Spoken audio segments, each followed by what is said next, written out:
বাংলাদেশে একটি ন্যায্য অধিকার ইনসাফের দল থাকলেই সেটাই হচ্ছে আমাদের মাঝে রয়েছে বাংলাদেশ জামাত ইসলামী দল। কেননা এই দল কখনো সোনাদের উপর হামলা করেনি, কখনো সোনাদের প্রতি লুটপাট করেনি। এই মিঠাপুকুরে সোনাতলীদের রক্ষা করতে পারে একমাত্র জামাত ইসলাম সংগঠন।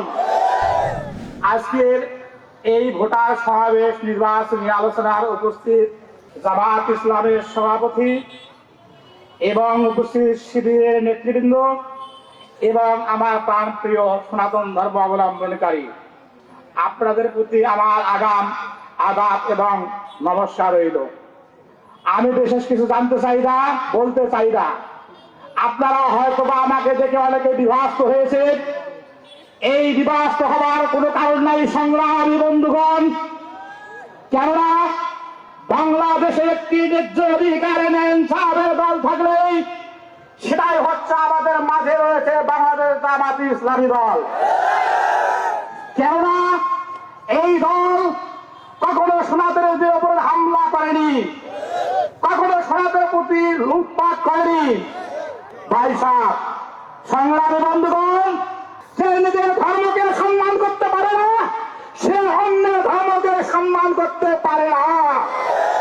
তাই আমরা মিঠাপুকুরবাসী এবং গোটা বাংলাদেশবাসী আমরা নিজেই প্রতিজ্ঞা করেছি, আমরা এবারে যদি ভোট দিতে হয় তাহলে আমরা ন্যায় ইনসাফের দলকে জামাত ইসলামকে ভোট দেব।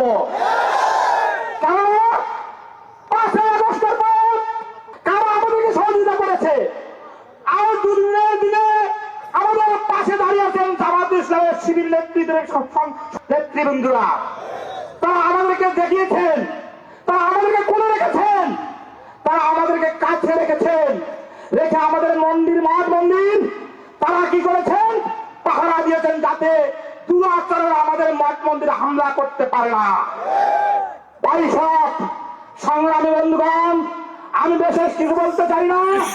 এই মিঠাপুকুরে জনদরদি একজন নেতা থাকলে সেটাই আমাদের অধ্যাপক রয়েছে। কেননা আমি এই জামাত সংগঠনে আজ নতুন করে আসিনি, আমি বিগত ইউপি নির্বাচনের সময় থেকে এসেছি। তাই আমি এসেছি, বলেছি এবং জেনেছি এই মিঠাপুকুরে সোনাতলীদের রক্ষা করতে পারে একমাত্র জামাত ইসলাম সংগঠন। আমি ভুল ত্রুটি কথায় ক্ষমা চেয়ে শেষ করছি। জয় হোক বাংলাদেশের জামাত ইসলামের, জয় হোক বাংলাদেশ জামাত শিবির।